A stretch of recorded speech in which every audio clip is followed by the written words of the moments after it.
Well, out of respect for everyone's time, and I know we've got a lot of great content, I think we'll get started. So glad you can all join us this evening. And for part one of a two-part series that we've titled Reframe Your Game.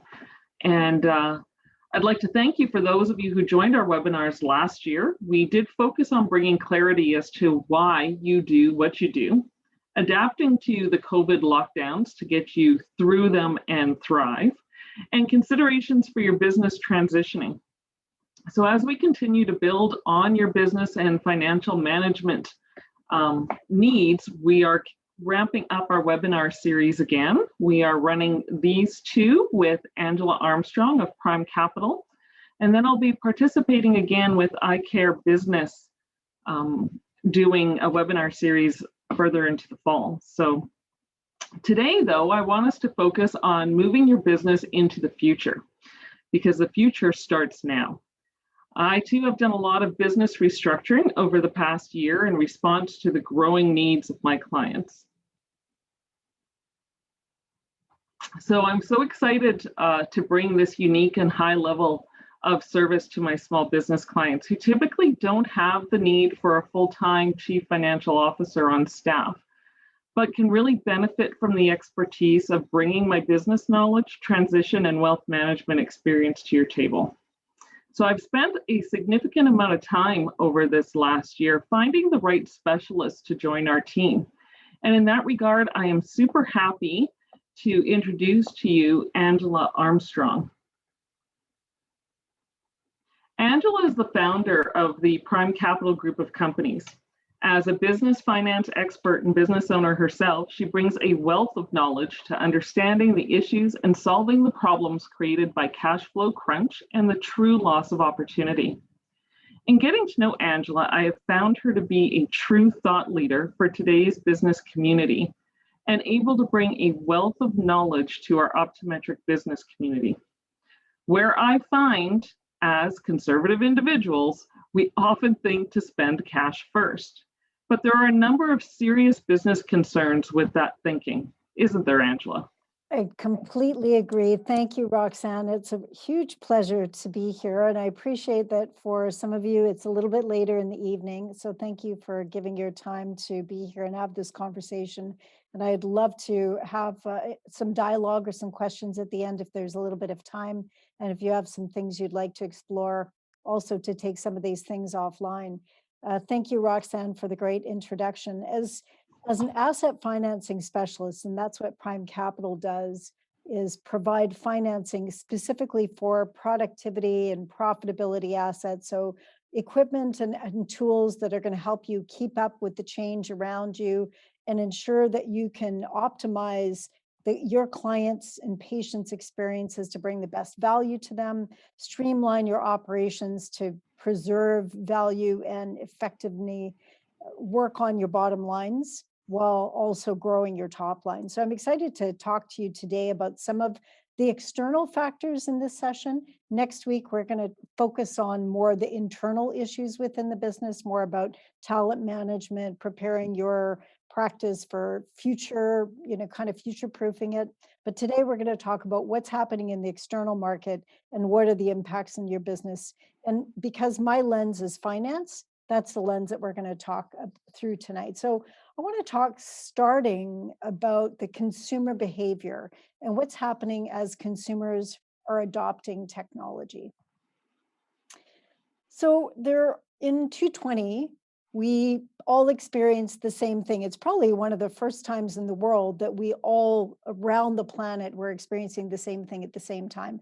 A sudden shift in our access to the things that we want and need. And we were really forced to adapt new behaviors in order to meet those needs and wants. According to McKinsey, who wrote some really interesting studies over the last year, there were two imperatives that really arose out of this global event. One of them they defined as the flight to digital. The second one was a shock to loyalty. And I think intuitively, I don't have to go into too much detail. You probably understand what those mean. But so what? So what if people flew to digital to get the things they wanted and needed because they couldn't get them in traditional ways. And so what that there was a shock to loyalty. Why does that make a difference? Now that things are reopening in most jurisdictions in Canada, slowly or more quickly in some places, aren't we just going to go back to normal? But the problem is this, and we face this in our own financial services business.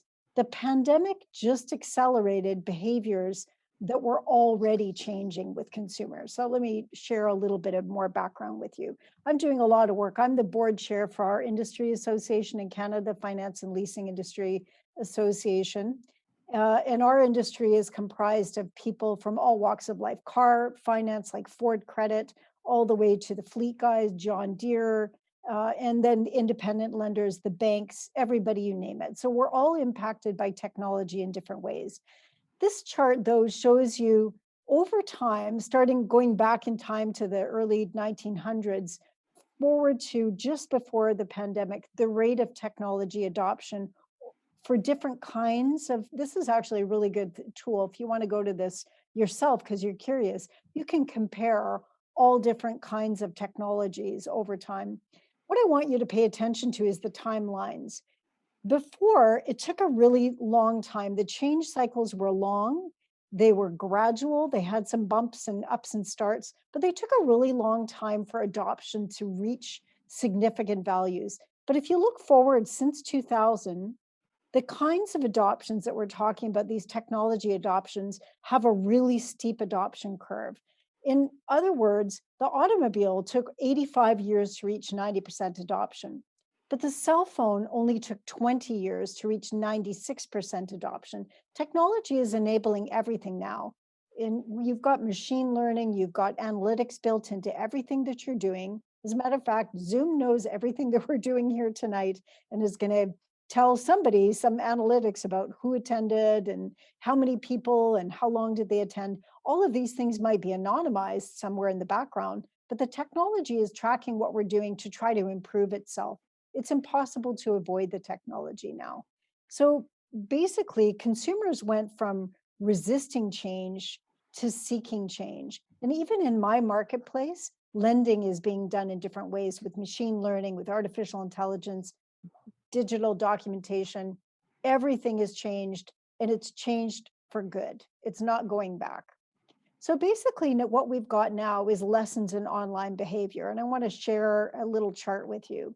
As far as both those aspects of flight to digital and shock to loyalty go, an easy way to think about these is look at what we call kind of the Amazon effect, or we might refer to it as the rise of instant gratification. Consumers want what they want when they want it. This desire for instant results, along with the comfort that they've got from tech. Listen, they were forced into it, some of them kicking and screaming over the last year, but frankly, they've got pretty comfortable with it. And you can see by this chart, these things that are on the left, Roxanne's just advancing these slides to kind of explain to you what these two columns are. This desire for instant results is challenging the ideas that we've had traditionally and how we've built our business to serve the customers. So this first column is what has traditionally stopped them from going online? You know, the cost of shipping. Well, Amazon solved that. They actually lose money in their shipping, but they know that free shipping mobilizes people to order. Not being able to try the product. Well, you've got Zappos and that's why Amazon bought them, because I could buy my shoes and I could return them for free. No hassle, no fuss. They're trying to take away those barriers. But look at how they shop. Before, people used to go into a store, they would try before they buy, they would browse around the mall, but nobody got to do that last year. 43% of online shopping is done from somebody's bed. That means that somebody's doing it in their consumer time while they're watching TV in bed before they go to bed. They're clicking, and putting something in a shopping cart. So this challenges our idea of brick and mortar visits, that the clients are going to come to us, and whether loyalty is even valuable. What is loyalty when I can shop and have 3 or 4 different shopping carts available to me, and there's no risk. I don't have to go to wherever's closest or what's easy to me, because it's all close to me and it's all easy. So these are the stats about the reality, but opportunity usually masks in the form of a problem. These are problems that consumers have with adoption. And there are other problems with digital that we'll talk about later. The thing I want you to think about is don't dismiss the realities of the consumer behavior. How they shop is not going to change because now I've got click and pick, right? I can get my groceries by going online, pre-assembling my grocery list and driving through the drive-through. I never have to leave my car. So what about all those point of sale services? What are the stuff they want me to buy at the till going by the wayside because I'm not going to the till? So as a result of both of these factors, this instant demand, this changing consumer behavior, this shock to the loyalty, I don't know what loyalty looks like anymore. We're seeing high-end suppliers recognize the need for these instantaneous demands. I want my espresso coffee, but I can make it at home and I can buy the espresso powder. But that's not the only thing consumers want. The consumers are still looking for the experience. There's no way Starbucks could still be selling their $6 latte, or my daughter and her friends, the Starbucks experience is what they do for their friend visits. They're still paying that huge premium price because there's something about that experience they get.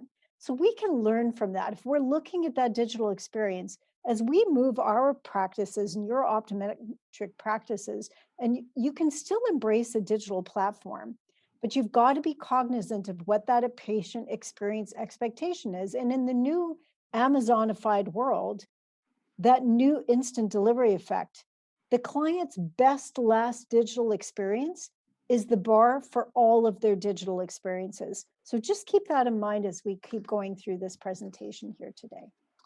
An example I want to share with you is, and I'm sharing this because this Get app, they did a study of online shopping carts. And I want to share this with you because Roxanne and I were having a provocative conversation early in our discussion about her own practice back in the day. And she said, you know, one of the things that frustrated her clients was having to call during business hours. If the client can't make a decision online right now when they're thinking about it, they will just abandon you and find somebody that, because my time is precious. I have this experience myself. I have, if I want to change my subscription and I can't do it online, I'm quickly going to be frustrated. And I can consider that a negative experience, even though a year ago, I probably would have the patience. 70% of digital shopping carts are abandoned.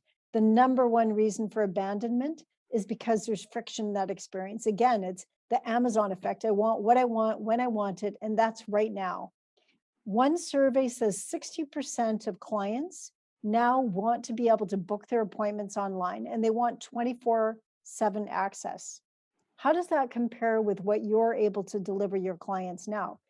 Not only is it going to, if you can integrate this into your services and into your practice, it's going to save you a lot of hassle with that practice, but it also makes that client experience much stickier because they're busy people. They've got work lives, they've got families. It's hard for them to wait for somebody to pick up the phone and go through that now what feels to them a clunky booking experience when they could just do it online with a really easy chat bot. It's extending to ordering products, it's extending to changing their appointments, inquiring about services and solutions. What I'm saying is that as far as digital experience goes, your clients already expect you to be there. If you're not already offering that as part of your basic client experience, you may already be losing opportunities to uh, practices and clinics that are offering that experience to their customers. This is basically flight to digital and shock to loyalty all wrapped up into one big competitive barrier, but it doesn't have to be that way. I love this slide because aren't these guys great? Meerkats, they're so curious, but they're really cute too. So for decades, how did I get my groceries? Basically, somebody in our family got in their car. We went to get our groceries at the store. We run around with our shopping cart, and then we stood in a line to pay for them. I'm not a Costco member card person, but I have tons of friends that go to Costco. And the thing that stresses me out when I go into Costco is the size of the lineup. And doesn't it amaze you that nobody until just a couple of years ago figured out how to take the lineup away? Amazon just did that. Now it's not perfect. They're starting small, but now I can go into a grocery store with the Amazon contactless pay and walk out with my small shopping cart of basic goods, and I don't have to stop in any lineup, and I'm just going to get billed. My daughter and I were bike riding a couple of weeks ago, and we were out. And of course, I'm old school, kind of like I have technology, but I don't have an Apple Wallet yet, except for my what I used to have it for was my travel, my booking cards. And my daughter was out and she said, Mom, I want to treat you to a popsicle because it was pretty hot. And I said, Well, honey, I don't have my wallet with me. And she said, Mom, I've got my phone. And here's my 21-year-old still in university, doesn't even have a credit card, barely has a bank account, but she's got Apple Pay.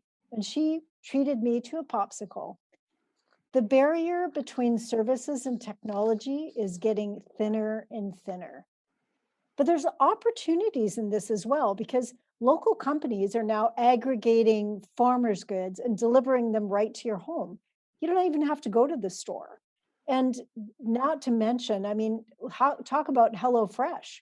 They're charging you a premium to deliver highly packaged grocery goods that are mostly pre-prepared and recipes that are easy, that delivered right to your home with the cooling packages and everything. And lots of things that people would hate because of the packaging waste and everything else. But people are paying a premium for this because it's a convenience. So the shock to loyalty only matters if you still want to pick your mangoes yourself and you don't want somebody to bring your mangoes to the curb, or you don't want your mangoes pre-chopped or as a part of a recipe.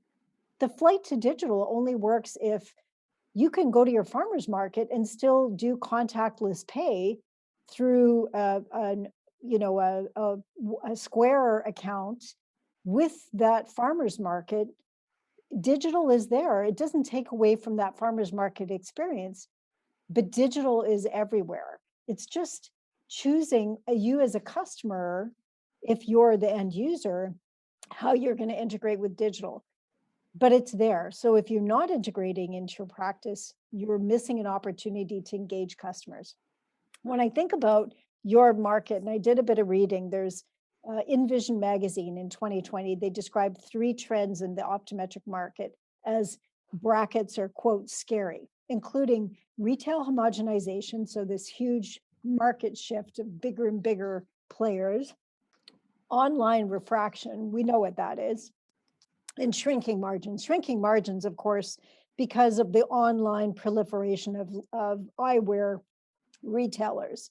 But homogenization, while it's easy to understand, big chain consolidation like the acquisition by VSP of VisionWorks back in 2019, huge market monopolies of the manufacturers like Essilor, Luxottica, the move to refraction services online using the increasingly intelligent artificial technology, it's a game changer.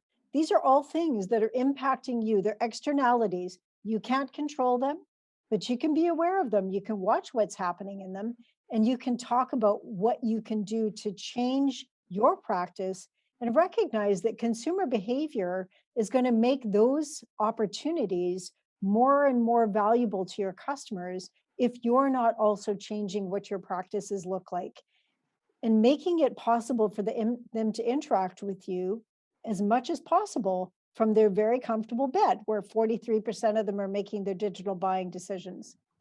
So now we talk about what's holding you back from success. The top one is already on the screen. It's complacency.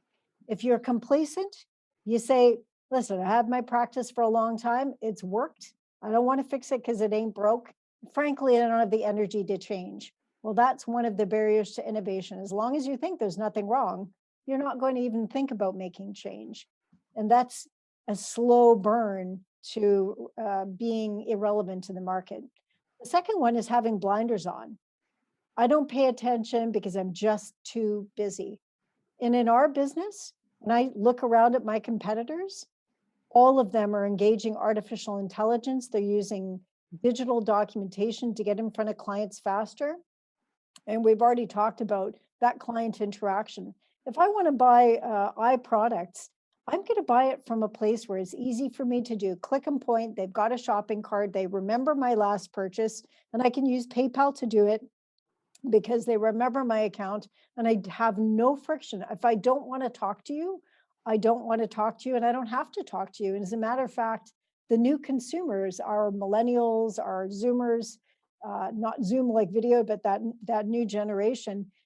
Those are consumers who like to text message. They don't want to pick up the phone and talk to you. We struggle with that as business owners because you have to talk to customers, but you also have to make the way for customers to engage with you in increasingly digital ways. So having blinders on about the market. And the third one is you haven't planned to strategically look at your market. You've got a task calendar, a calendar that looks at what do I have to get done every day. It's a list of appointments, it's a list of ordering things, but you have no strategic placement holders in your calendar. The strategic placement is the time you take out of your calendar every day, every quarter, every year, whatever that cadence is for you, to do these innovation projects so that you can become digitally enabled as a business. It is critical. If you're not doing them, that's a business that's doing what it's always done, only doing what it only knows from the past and what is comfortable, but it's not going to be relevant in the future. So how do you build a business that's going to be innovative? We're moving forward to talk about the prompts to innovation. And I love this picture because the most curious thing I know is a baby. The reality is we can either be proactive in our approach to changes, those externalities, through what I call a growth mindset, or like the horseshoe maker when Ford brought the car to the table and they said, well, what's going to happen to our market? Well, all of a sudden the horses went away and the horseshoe makers had a lot fewer horses to make horseshoes through. You can just slowly become irrelevant because you're not curious about what's going on in the market. There's always going to be disruptors. Look at the Warby Parkers, Lingo Eyewear. They're providing service wherever, whenever, on demand, and at lower but still lucrative to them prices. They're disrupting your traditional moneymakers. But it doesn't mean that you can't be curious about other kinds of innovation and differentiate based on what you're aware of those external pressures in your market. There's a few ways to be curious. Number one, you could be curious about what is in your everyday business habits that could be preventing you from delivering exceptional services to your ideal clients at a profit. So it's simply looking at what am I doing now and where are those potential friction points?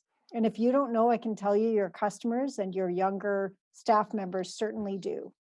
You could be curious about entirely new ways to think about your business. For example, how about specializing in a vertical market? What about if all of your clients were athletes?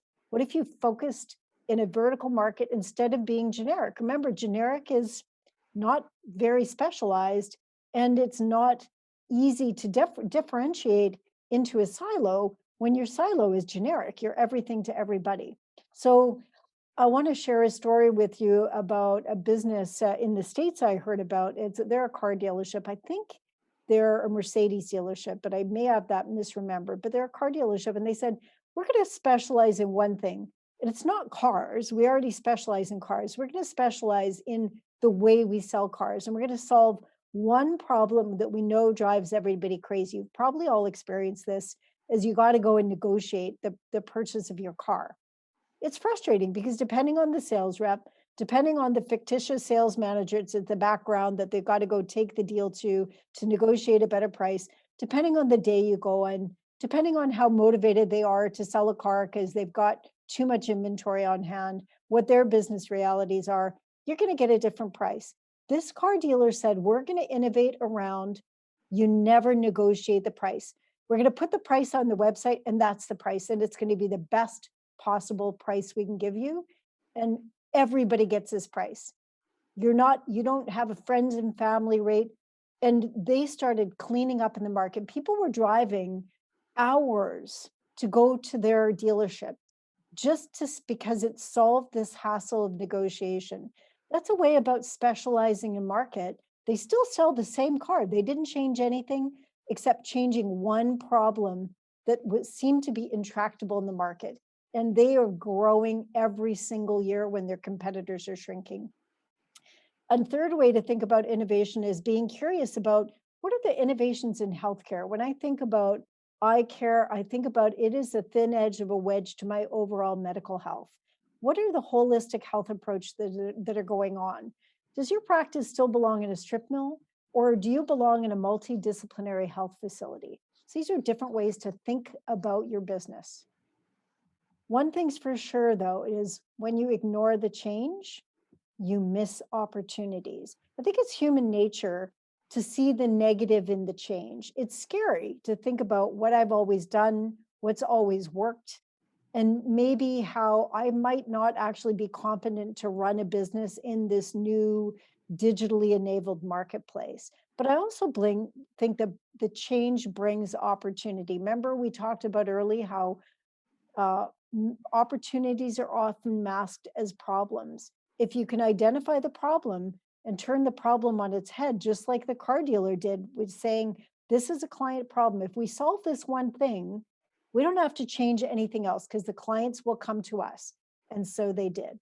So both flight to digital and shock to loyalty create a lot of these externality pressures on your business. But if you're starting to think of a digitally enabled customer experience, these are the challenges you want to solve. One of them is the margin squeeze.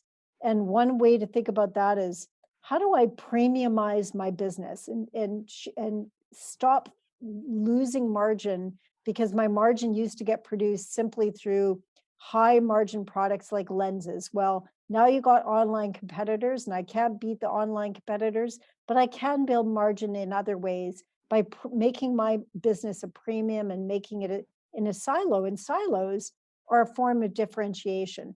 So how do I differentiate my business in a super busy market space? So now we want to talk about first the margin squeeze. What is it that you as a business owner can really control? Well, from a financial services perspective, I look at financial statements every single day. There's only three things you control. One is your overall sales volume, how much total sales you do. And there's ways to increase sales volume. That's increase sales per patient. So make sure that every patient that comes through your door or interacts with you is buying more. How do you enable that? The price per patient, how do you change the total dollars of sales, not products, but total dollars per patient, maybe per visit or over time? And then number of patients you can see in any given operating hour in your business. And maybe that's by expanding to 24-hour sales using a digital tool. The second thing you control is your gross margin markup, your sales gross price that's contributing into profit, increasing or changing the number of products you sell, and the margins in the products that you're doing. The third thing that you can control are the costs. And these are two kinds of costs. One are the variable costs, things that are dependent on the number of things you do, the activities that happen in your market.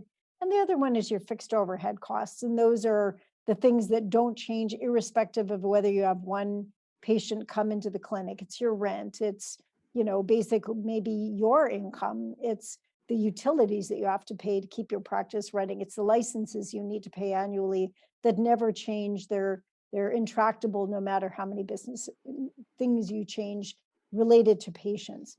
So knowledge is power. If you start to look at these, and before you make any changes to your business, I highly recommend that you do a 10,000 foot at these kinds of things. And costs is the first thing that you should start with, because that's where you're going to understand the baseline of your business. What's your churn? What's your burn every single month that number one patient starts to contribute to? Before you earn any profits, you have to pay for those things. So you got to challenge your own assumptions. And have you done a cost analysis in your business recently? Some of the things that you can analyze are your cost per patient, repetitive cost items there might be another way to deliver using technology, gaps in the processes, things that your staff tell you, these are difficult. This takes me a lot of repetitive steps. Map it out on a big piece of newsprint. We did that in our boardroom and mapped out our processes from the first interaction with the client to the last time we ever talked to them. And we found lots of places where there's overlap and we're going back and forth. Where are the redundancies? How much effort does it take to require that every patient interaction requires from your staff, from your team? What are the resources that go into it? What takes the most time? What takes the least? Look for things that consume the most amount of resources, but that deliver the least value. And how can you strip those out? Maybe there's other ways to do that. Think about cost per hour, key drivers. We're going to talk about those.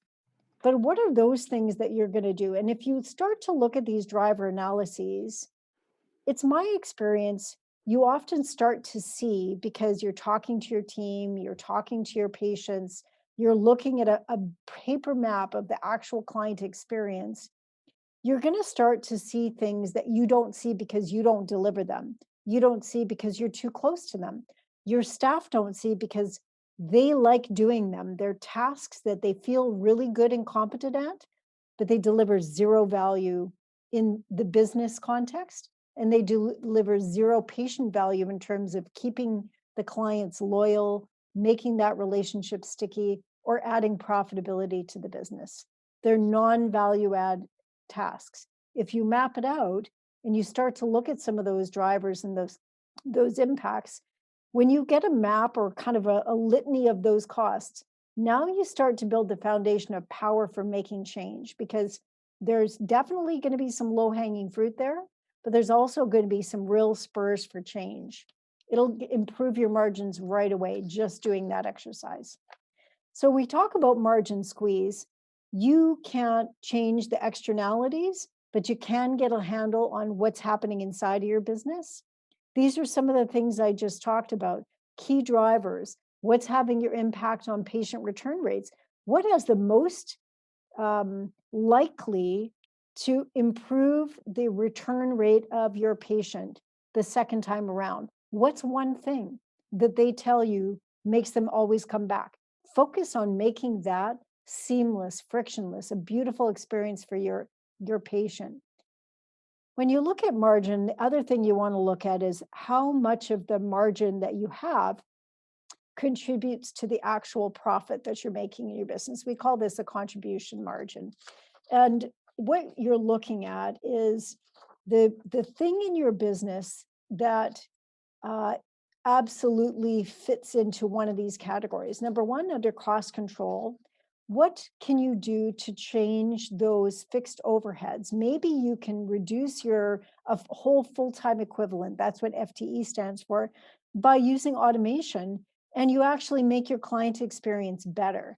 So contribution margin is defined as how much of the net income is income after your expenses, is produced by the interacting with your patient. So if you can say, every patient produces an average of X amounts of gross profit, then X amounts of expenses go into delivering the services, then I've got a certain amount of my overhead that patient has to cover. What's left is your contribution margin. If you can start to think about managing the revenue, how can you increase the variable revenue? How can you change the margins in the various areas? And how can you control your fixed and variable expenses? That's how you add value to the contribution margin. That helps you resolve the margin squeeze that we've been talking about by what's happening with the external market shift. The next thing is differentiation. So we talked about margin as a contributor. We talked about differentiation. Differentiation is making yourself unique in the market, and it takes a completely different set of muscles. Doing this work actually is what I talked about earlier when I said you need to have a budget, like in your schedule, to evaluate what's going on in your business. That innovation budget is absolutely required, because you can't differentiate if you haven't spent any time looking at how your marketplace is performing and how does your business perform inside of that bigger market. Some people used to call it a SWOT analysis, or now it could be called a pestle analysis. You can look those up. But differentiation is, how am I going to make myself unique and differentiate from my online competitors and differentiate from the generic market competitors? It's hard work. It takes a lot of effort, it takes energy, and it takes dedicated time for you to look at your business and really distill it down to every second of a client experience with you. What is the client looking for? And is there some way you can do that? So we have an idea on how you can do that. And it's building yourself what we call a relevance budget. Start out with what is a budget, definition of a budget. A budget is basically something that helps you plan your business activities, and it acts as a yardstick for setting up your business goals.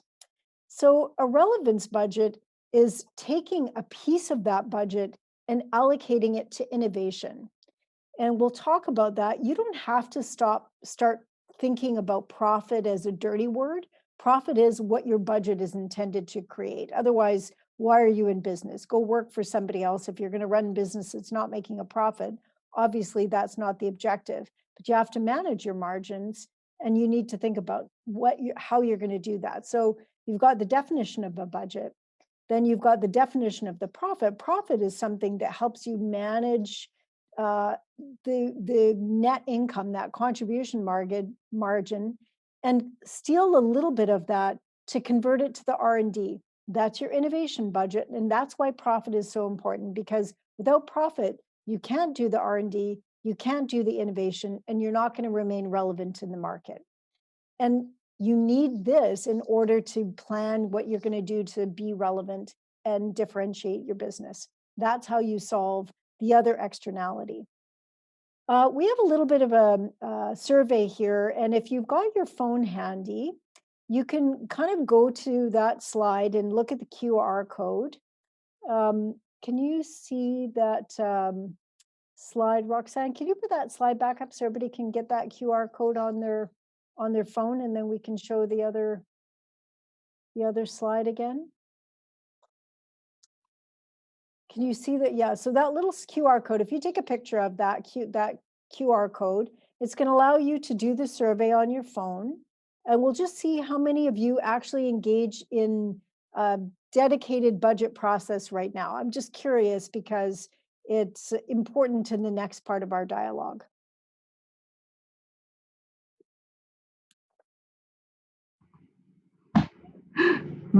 Sorry, I was having a clicking problem. Are you able to see that QR code now?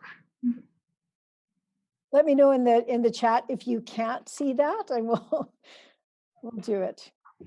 Hey, if we weren't having technology problems, it wouldn't be a video call, right?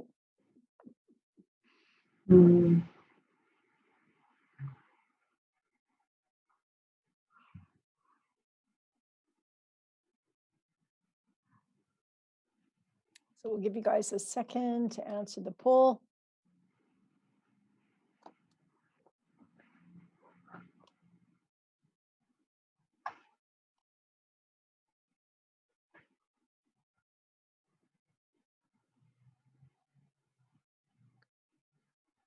See some results coming in. Is anybody having challenges with that, or you okay?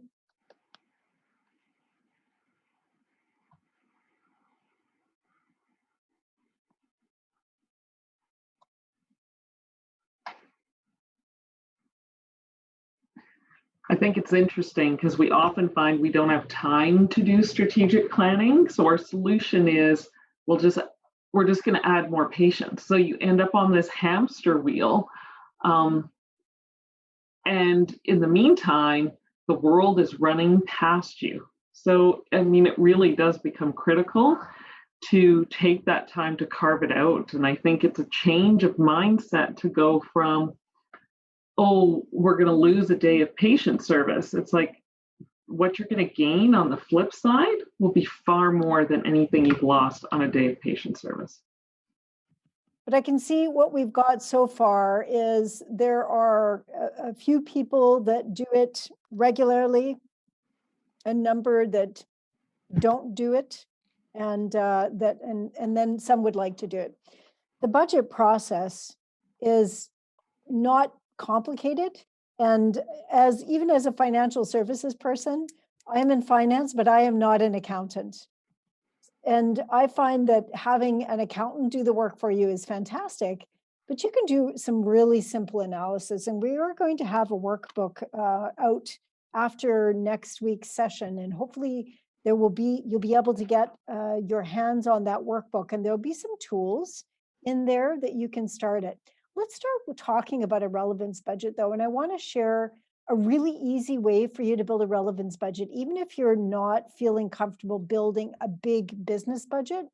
Suncor Energy, I was doing a presentation on a panel about innovation, and the fellow who is the CEO of Suncor was on the panel with me. And if you're not from Alberta, you may not know Suncor. They're a big oil sands player, huge company. And he started talking about their failure awards. And I'm on the panel, I said, well, you've got to describe these failure awards to me. What the heck are they? And he said, well, we were having a hard time getting people to engage in innovation. Everybody wanted to do what they'd always done for two reasons. Number one, they were good at that. And trying something new is scary. They would not feel like they were doing very well in trying something new because there was a high likelihood they would not be very good at it at first. At least they were not going to be competent. So why would they deliberately put themselves into a space where they were not competent?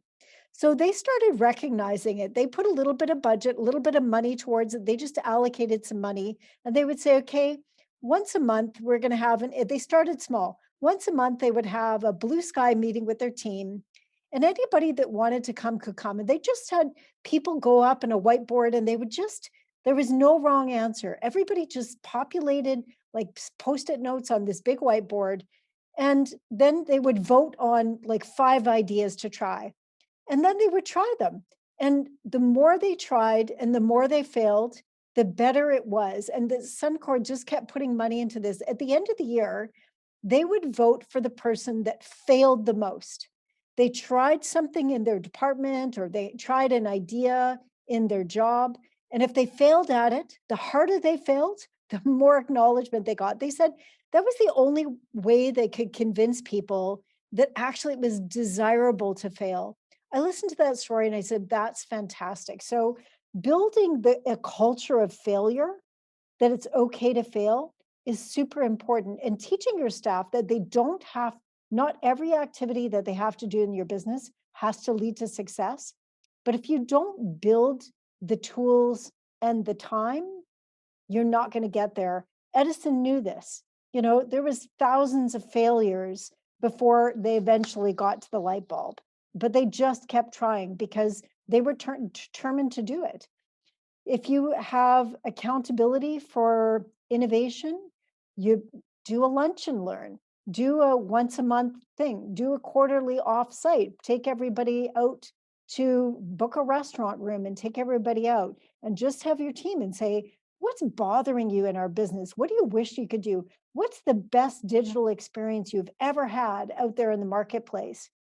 Budget doesn't need to be you do a financial budget, although I recommend doing a financial budget by starting to look at your business and say, how much does it cost us to serve a patient? How much money do we have to make every month just to cover our basic costs? When you have a handle on those buckets, I call them buckets as a non-accountant business person. I run my own business, so I have the same problem as you, and I don't always know the answers, but I can start by putting things in buckets. And then I've got an innovation budget. I invest about $1,000 a month out of my business. I take my team offsite quarterly for 3 hours. We do an offsite facilitated meeting, and we just do blue sky planning. We do a quarterly sprint. Everybody says there's one thing I want to do the next quarter. We have it facilitated because I want to be one of the brainstormers. I don't want to be the one leading the meeting. I love that part of thinking in the business. But my staff often recognize the problems that I don't, because I don't do their jobs, and they know how to help me solve it. And if they can do a job that's more fun and not a job that's dumb, that's moving a file from one desk to another desk, they're all over that. And they want to be part of making those changes happen, especially my younger staff. So build it into your budget, and we'll put that in when you get our workbook. That's going to be there's going to be like a blueprint for how to do that with your team. So now we want to talk about the relevance budget. It's time, and money. You got to put money aside, but you also have to put time. So the relevance budget requires that you factor in some cost. It doesn't have to be a lot. Like it could be an offsite team meeting that you do, or a team meeting that you book when you don't have patient time coming in, but you have to schedule it or it'll never happen. But the time is just as important as the money. How much should you spend? Well, that depends. It's up to you. It depends on what your business needs, and it can be tiny. We started tiny by just doing a once a week coffee meeting where we just said, hey, bring an idea. Sometimes nobody had anything. Maybe once a week is too often for you. Maybe it's once a month. Maybe you have an idea bucket, and or people just put post-it notes up on a wall in your staff room. And at the end of a quarter, you take all those ideas and you buy snacks and bring everybody in and say, let's talk about these. Let's brainstorm. How can we do these things? Apple invests about 5% of its annual revenues. And this is your R&D, by the way. Doing this is literally your R&D. If Apple invests 5%, Facebook invests 13%, Google over 16%, Amazon invests almost 30% of their annual budget in R&D, in this time and money space for a relevance budget, their innovation budget, time and money in their, but to you, what is starting from nothing could be a small amount of just setting a little bit of time aside and a small amount of budget in a staff meeting. Maybe it's one staff meeting a month. Uh, get the energy going. You have to practice it. It's a muscle, and like every muscle, you got to grow it. You got to practice it. It took our team about 3 years of doing this. The first year we did it on a weekly basis. Then we moved it to a quarterly sprint, and we set objectives and we put teams together. We have a small team. Our total operational team is only 8 people. We've got external salespeople, other external people, but our total operations staff that does client work across the country is eight full-time people. So our teams are small. They could be 2 people, but we budget it, we schedule it, we never ignore it. In fact, tomorrow is our quarterly sprint budget, and I do invest now quite a bit of time and money because it has helped me completely revolutionize our business in the last 3 years. So what's in your wallet, or what you call our budget? If you're used to budgeting, then you probably know this. But if you're not used to budgeting, here's another way to think about budget. What is your revenue or your sales per patient? And then what are your costs per patient?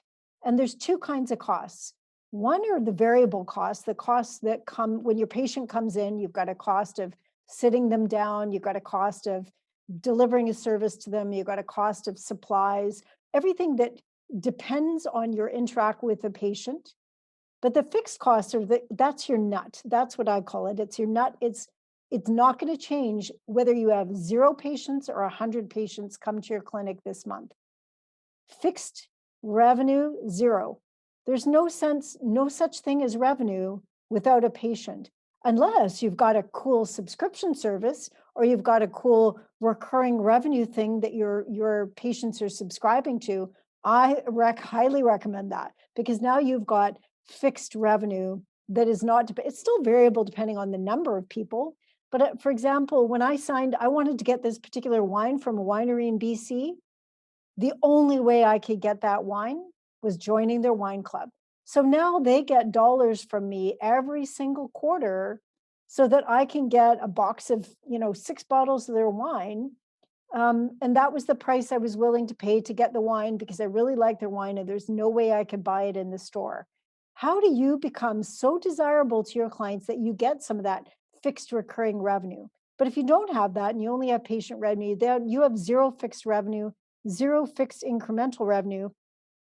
Everything is variable revenue that depends on having patients come in. Costs are variable because they vary by the patient when services are delivered. Fixed costs are the things that you got to pay if you have 0 patients come in. So if you can just start by sort of segregating your profit and loss statement in that way, what things depend on patients? What things do I have to pay for irrespective of patients? You can start to think about that in a different way. It's a really good starting point. Remember this slide that we looked at earlier, and I said, there's opportunity is often masked as a problem.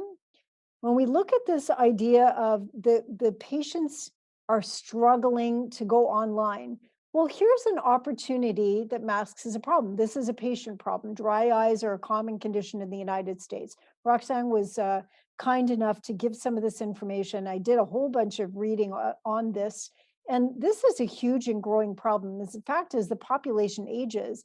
I did read yesterday some Statistics Canada studies that say even though revenue per optometric clinic is changing because of the proliferation of online services, revenue overall in the industry is still going up. And that's because we have an aging population in Canada. We still have a growth population. We've got immigrants, we've got birth rates that are rising, and those children are going to grow up to become young adults. The young adults grow into adults. And as we become adults, we have more of these problems. So here's a patient problem. Turn it on its head. It's a unique opportunity to you. How can you specialize in that and deliver services? So Roxanne did another great thing for me, and she started to look at what is this look like in terms of opportunity cost. The other day I was looking for a friend of mine.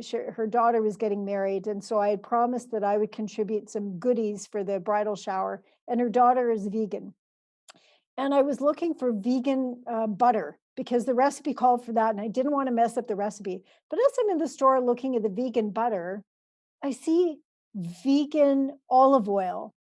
And I struck me. I went, hold on, olive oil only has olives in it. So it's a problem. Like vegan is a market, and the olive oil people said, I want my product in the vegan section. How do I get in the vegan section? I have to label it as vegan. It's stupid because everybody knows olive oil is already vegan, but now they get it in the vegan section of the store and they can label it vegan, therefore attracting buyers that never thought about it. They really didn't think about it. So it's a problem that the client has going online, is that some service can't be rendered online. This solution is one of the services that can't be rendered online. So if margins are shrinking because people are buying some of the products online, how about focusing on services that they can't get delivered online?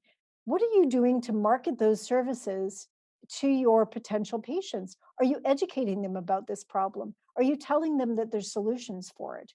So if you pitch the opportunity to the marketplace, there's math attached to that opportunity. So this is math that comes right from your industry. So this is with a particular piece of equipment, number of dry eye patients per year, 300, number of tear labs per year, 900, 450 is the number of external photos per year, 600 inflammatories per year. We've got 150 punctual occlusions per year. And then our last number, 30 dry eye patients per year. So what does that mean in dollars? $149,000. How do we get there? The same things translate into these. And these are top line numbers. You're still going to have some expenses. But without investing in this one piece of equipment, you don't get to do any of these things. $72,000 is the dry eye test. $19,000 is the tear labs. 9,000 photos. $7,100 is your inflammatory. 31,000 is the punctual. 149,000 top line dollars from one vertical market. The left side of the screen that you see, the top line revenue, that's assuming 100 or the $149,000. If you divide that over 12 months, 20 working days per month, assuming you only take patients 20 days a month, that's very common in my industry that we break opportunities or costs down by, say, 20 working days. That's $622 a day. This piece of equipment, if you financed it on a lease, would be $67 a day spread out over the same 20 working days. So you get 10 times the revenue generation compared to your cost by making this technology investment and opening up a vertical market channel for yourself. If we keep going forward, we look at telemedicine. This is a whole new marketplace, and it's a way to differentiate. One of the huge trends is this swing of the market to telemedicine. I also host a podcast called Prime for Growth, and I interview entrepreneurs in different segments. One of the segments we did recently is with a gal who's a nurse, And she runs a national business that does medical expert witnesses for legal cases. And as part of doing that podcast, we had a conversation about how this works and the research I was doing in the US to contrast the US market with the Canadian market.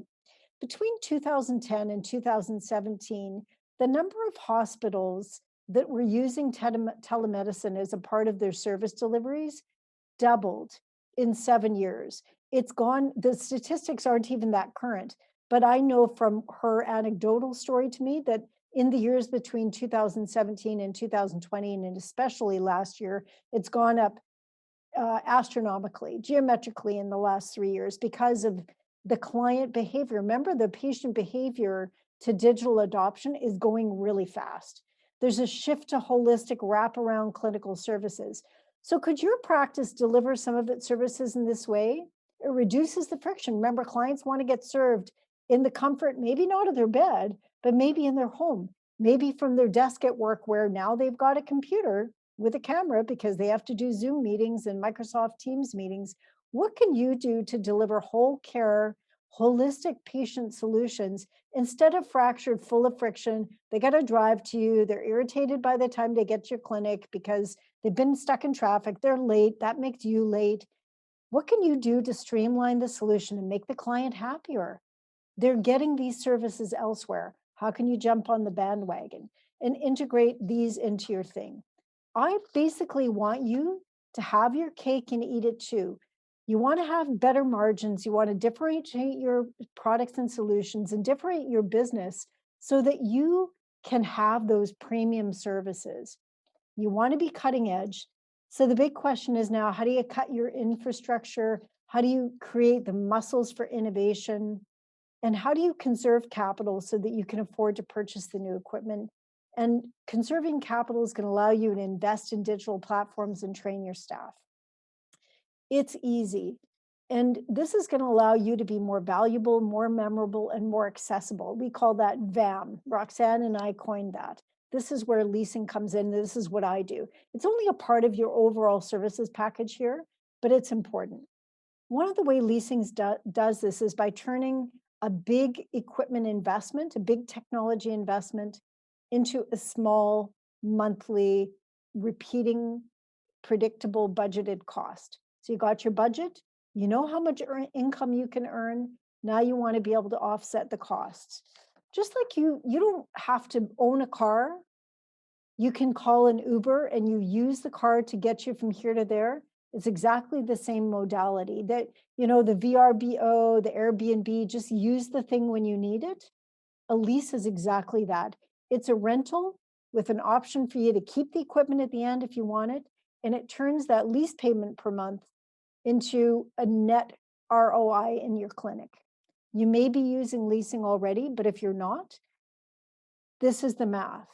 Your lease payment should always be less than your revenue opportunity. So you need to understand, what is your clinical revenue opportunity when you make that investment?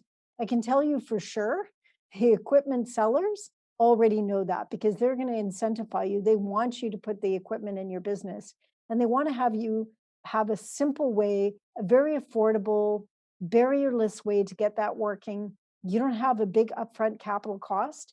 $130,000 investment, for example, you get it tomorrow. It takes a day to turn this thing around, a day to set up the equipment in your clinic, for example, but you figure out your revenue. So say that $130,000, maybe that's costing you $115 a day, again, based on that 20 clinical appointments a day. At 6 to 8 appointments per day, that's only $14 per patient.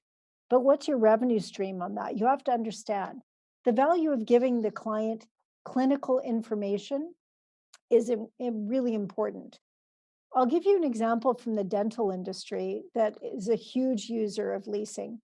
They know that an intraoral camera, and you probably had this done yourself, you get a picture, you get a picture taken of your tooth and they might show you where you have a cavity. They didn't have that when I was a kid getting my teeth done, but they know that if they can show you the cavity versus telling you you have a cavity, you are 5 times as likely to book the filling rather than say, I'll come back and I'll call you back and book it later. Because when you see the cavity, you know you need to do something about it. So they invest in the oral camera to compel the clients to act. The same is true with you. When you have more data, you can show them the quality of their healthcare, of their retinal eye care, of things that are going on in their eye. They're far more likely to participate with you in a proactive plan for managing health. So how the leasing helps you capitalize on the revenue opportunity is also about why you should be leasing, is thinking about what the technology is going to do for you.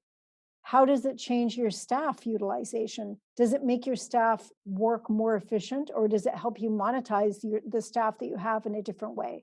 Does it improve the capacity of patient flow through that you have? Therefore, you can have more patient clinical experiences during a particular day, or have staff working with patients in different ways. Does it allow add-on sales, incremental products that you can sell? And most importantly, does it increase the loyalty of the client because you've just proven yourself more than less than an online optical lens care specialist that sells frames and actually giving them holistic health care? The benefit to the patient is you're giving them new information, you're giving them stickier services. That means they want to come back and see you, not shop online for the next best solution because you had a friction-filled experience. So basically, if you conserve your capital using leasing, remember that 10 times return experience. Leasing is 100% tax deductible. So you're actually reducing the tax you pay at the end of the year, keeping more money in your pocket. It solves the problem of how do I afford it, because it gives you credit outside of the bank. It keeps you current with technology. It's basically barrierless. It's very, very easy to get qualified. There's no complex business criteria. It doesn't handcuff your future business decisions because the agreement is really tied to the equipment. There's no covenants or rules tied to your future business performance, which is typical of bank loans and other kind of financing they might use. And it permits you to save your cash. If you've got cash on hand, do some of those other innovation things. Invest in your innovation budget. Invest in other things so that you can be valuable, accessible, and memorable. So we start by talking about valuable. How are you valuable to your clients? You start by becoming stickier. You be their ally in their healthcare. In a health conscious world, be part of their whole health services spectrum. Acquire those technologies that help you differentiate from online solutions, that the patients know if they come to you, you're going to make them healthier. You're going to give them powerful information that they're not getting online. And you are their sticky ally in their healthcare, making consumable purchases easy to get with the digital platform so that online purchases are super easy and frictionless. Again, how are you making it super easy for that patient to interact with you and pay you? That's what you want, is the money in the cash register at the end of the day, but you want to not have friction in the client's path to do that. Build an annual screening tool. How can you be putting tools in the patient's hands that are online and digital, that you could have them do a little pre-screening thing that gives them information that would say, hey, we think that you need to come back and see this thing. There's some really great scheduling tools that allow your clients to interact with you, chat bots that you can have that translate into like 1,000 languages so that your clients can and patients can interact with you online in a language of their choice. These are super easy tools, and you add value to that patient experience. Being accessible is not making it hard for them to get a hold of you. Make sure that they can do it online 24/7 from their bed, where 43% of them are making their online purchase decisions. If they have to call you, but the next clinic is offering online booking, guess who they're going to book? Even if they know you, remember, shock to loyalty. They're used to doing things online now. Be accessible to them, make it easy. Use technology instead of people, because that saves you full-time equivalent salaries. And you can have more valuable people doing valuable work, doing actual patient interaction, instead of doing non-value adding work that's just friction filled, like phoning somebody to confirm an appointment. There's technology that'll do that for you. Post-to-patient surveys. How did you enjoy it? What didn't you enjoy? Help us get better. Give them an incentive, their patients an incentive to answer the survey by giving them something free. Free this, free lens solutions, free something on your next visit. Give them tools, but be accessible and valuable to them. Thirdly, be memorable. Improve the ease with which you do business with them so that every experience they have with you is exquisite, that they can't wait to tell their friends about you. You differentiate based on your experience, but remember, saying that we do good customer service, that's a table stakes. Being memorable is being exquisite and being exceptional and doing something that they're going to remember because nobody else does it. Just like that car dealership that said people drive for hours to come to our dealership, even if there's a dealership in their space, because the client knows what they're getting. And we take that kind of friction, that piece that they don't like, take that away. Use your technology to be very, very accessible, to be very valuable, to be memorable.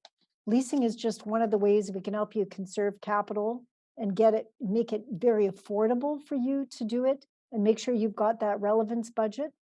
We're really happy that you were here. I'm going to turn the conversation back to Roxanne for a bit of a summary here. If you don't have time to stay for the Q&A, we're happy to take calls offline, or you can follow up with us. I hope you got some value from today. I really enjoyed the research that we did to bring this to you. And if you didn't get value, I'd love to hear that, because we are going to do a second series of these. And I'd love to know how we could improve on what we've done today. Roxanne, floor is yours. Thanks, Angela. It's amazing, as we kept talking, there were so many great ideas for us to put into one webinar that we knew we had to make two. And as we keep talking, it's like, maybe we needed to make it three, because there's a lot of content here. And I'm super happy that we're going to be putting together the workbook that we'll be sending out to you after the program is completed, so that you can have the tactile pieces to actually take back and work them through your office. So just to summarize, you cannot affect external pressures. They happen to us whether we like it or not, but you need to be aware of them and you need to be able to respond to them. So you want to increase your margins by becoming more valuable. Value is the way we differentiate through the patient lens. So how does the patient see us? Are they seeing what we're providing as truly valuable to them, or are they seeing it as friction points? We want to understand the patient's problems are key into picking the right way to differentiate our practices. So know your area, know your market. We want to use technology. Technology is changing fast. Our clients are expecting us to be at the forefront of that, and willing to accept the fact that we're all learning it together, but we need to be keeping up. We need to be moving forward. There are easy ways for us to integrate technology, and certainly linking in those pieces. Microsoft is doing stuff to make it easier all the time, but there's features now that we're also working with service providers in order to make sure that they're integrated into our systems effectively. We're going to be bringing one of those service providers to you in a new webinar in January. So pick a square on the map, the square you serve, and solve the problems that those patients are having. Be unique. It really is time for you to stay in the game. We want to translate your vision of that thriving practice into reality. So questions, I know Angela is monitoring the chat room, but you can also feel free to take your mic off. I do want to say thank you in particular to the Canadian Optometry Group. You can use this QR code on this page in order to register for them if you do not know who they are. We also shared these newsletters with my own mailing list, as well as through the Alberta Societies of Optometry and Eye Care Business. So if you're interested in speaking further with Angela and taking advantage, she does offer a 30-minute complimentary discovery session. So please look for that link in the follow-up newsletter that we'll be sending out in the next couple of days. In addition, if you'd like to speak further with me about your goals, your financial plans, investments, insurance, or any topic and how they, of course, fit together, do not hesitate to reach out because I do love speaking with you. Next week's session, the newsletter is going out, I know this evening, with the Canadian Optometry Group. It has already gone out to the societies to share with you. This is the QR code to register if you wanted to get in on that registration right away. Any questions? What I'm going to offer is happy to chat with anybody, happy to email if you didn't really want to do a 30-minute consultation, but you just wanted to ask a couple of questions or you need some guidance, or after you've got the workbook, if there's things that we can help with. I am passionate about entrepreneurism. I am an entrepreneur. I understand how difficult it is and how difficult it is to compete and stay relevant. And if there's anything that I can do from my lens and my experience, I would be more than happy to support you with some brainstorming. I really appreciate that you all joined us here tonight, and I'm particularly grateful to Roxanne for inviting me because she knows that I love these kinds of conversations. Innovation is where that's my gig. I love it, but it's hard. It takes a lot of intentional action and thinking, and most of the time we're too busy to do it. So good for you for all investing a little bit of time, and thank you for letting us run a little bit long tonight. And I look forward to seeing you next week. Hey, thank you. The innovation stuff is fun, and perhaps we need to market really to those optometrists that are starting to come into that stage of their career where they're getting a little bit stagnant. I remember being there, and this is a great way to fire you back up and get excited again. So the world is opening up, and there are tons of opportunity, and we can't look at those external factors as being negatives. There really is opportunity in there to make ourselves better. And there's small things you can do. I don't think about innovation as, oh my gosh, I need to integrate artificial intelligence in my business. There's low hanging fruit, small things that you can do that you challenge your assumptions. One of the things we did in our business, for example, was get rid of the receptionist. I said, we're paying somebody to answer phones. I need the phones answered, but does it need to be somebody in my business that answers the phones? We found an amazing outsourced reception service. Every customer that calls our business talks to a person, which was our most important criteria. But that is not an employee of my business. And I pay by the phone call, not by the hour or by the month. And it freed me up to make sure my team were all doing critical focus work. We're in finance. A lot of what we do takes a lot of attention to detail, and being interrupted by the phone all the time was difficult. We still have criteria about what that service delivery looks like. When I get a message, what does my response rate need to be? But it allows our team to be able to triage their work a little bit. So these were things that we sat down and in one of our brainstorm sessions, and somebody said, well, what if we did reception, but we didn't do reception? And I said, what? What are you talking about? And then the team solved the problem. I said, well, I don't know what that looks like. So if you can come up with a solution, I would be happy to entertain it. And it has worked brilliantly. In fact, I called my office the other day and I got the outside service and they laughed. They said, is this the Angela? And I said, I guess so, depending what you mean by the Angela. And they said, like the president of Prime Capital? I said, yes, it's the Angela. And we're so happy to talk to you. We always take messages for you, but we're happy to talk to you. And so I had a great conversation with them. They feel like they're part of our team. So what are the assumptions and I had that assumption that had to be somebody inside of my business. My team had other ideas and they brought a really good innovation to the table. We've outsourced a lot of things since then. We outsourced our social media. I was doing it. I wasn't doing very well at it. It's kind of fun, but it's a lot of work. I was getting up every day at 5:30 and spending an hour on social media every single day. That's not my highest and best use, but I knew it had to be done. And I knew that their voice was very important. We found a social media company that now does it for all our posts. Much better brand, much better. They're just great at it. And they spent a lot of time interviewing us about what's important. They got our core values, they got information about our team. We have a joint digital folder that we put content into, and they create all the posts for us. Cost me $300 a month. I can't afford not to have them on my team. Now they're also an extension of our team. So all of the assumptions we have about things that you need to do, well, I got to do my own social media, otherwise it won't have the right brand or flavor. You do need to figure out which social media company, they need to be the right people that creating content. I see a question here. What company did I hire to do my reception? This is a company based in Edmonton. I can find out for you if they do services outside of Edmonton. I will certainly check into it for you. And if you'd like to email me, then I will get that information back to you. They're brilliant. Yeah, social media. The company is called Cadenave, Kadenave. They're also based in Edmonton. If you're in Ontario and you're finding the services there, maybe you could hire a social media company from outside of your jurisdiction.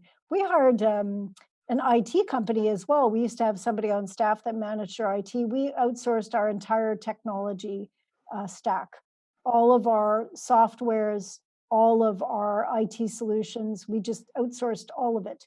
And now we pay rates for what we use, not for somebody sitting in a chair waiting to be needed. You don't have to move to Alberta, but it's nice here, other than the smoke and stuff that we have right now. We have mountains. I can show you my other video background, which I usually use, which is this one, because that's my favorite place to be. I'm a hiker, so I love to be in the mountains. That's the screen I usually use. But yeah, if you're looking for resources, I'm happy to connect you to the people that I use, and I can certainly find out for you. And if you're coming back next week, I'll bring that information with me to that meeting as well. I just think you really need to challenge yourself in your business and think, what do I hate doing? Because if you hate doing it, you probably procrastinate at it. You probably don't do it very well. My first bookkeeper I hired, she had to recreate all the work I was doing because I thought I can't afford a bookkeeper. This is a long time ago. We're 21 years in business now. But 20 years ago, I was doing my own bookkeeping. And it was a nightmare. Frankly, did I already say I'm not an accountant? I understand finance. I understand the numbers. But I'm not a bookkeeper. And hiring a bookkeeper took all the stress off me, all the stuff they hated to do that I procrastinated until I was getting into trouble, being late on things. You just got to figure out what's your highest and best use. And I promise you, carving out the money to do those things will allow you to focus on building your business, growing your practice. My business has grown so significantly since I started to outsource the things that I wasn't good at. I could focus, what I'm really good at is business development, finding clients. It's important to outsource not just what you're not good at, but to outsource the stuff that's busy tasks. Yes. So you might be really good at doing your bookkeeping, but is that the best use of your time? Yep. Right? Yeah, highest and best use. What's most important that you can do, and you're the only one that can do it, or what you want to do. Strategic work. If you have a calendar that's full of tasks that you have to do, and you have no time budget in your calendar, weekly, monthly, quarterly, annually, you should have a conference that you go to once a year that has nothing to do with optometry. I know you probably go to an optometry conference, but are you going to an innovation conference where you're going to learn something that has nothing to do with what you do every day? And you get one idea that you go, oh my gosh, that is so cool. I want to integrate that into our business. How do they reward clients? How do they acknowledge clients? How do they find clients? I attend one a year that has, sometimes it's the same one. Often I do a different one every year. Some crazy thing that I'm totally out of my comfort zone. And last year with COVID, I did a whole bunch because I could do them all for free virtually. It was awesome. There's probably lots of conferences you could attend now that would be still virtual, give you some great inspiration on things you can do. Because it's hard to think outside of your box when you've been in the box for a long time, right? I've been doing what I do for 35, probably more than that, for more than 35 years, long time. So sometimes you get stuck. That is great. Well, thank you again. Thanks everybody for coming, and do hope we get to see you next week. So the newsletters have gone out. Of course, tell all your friends.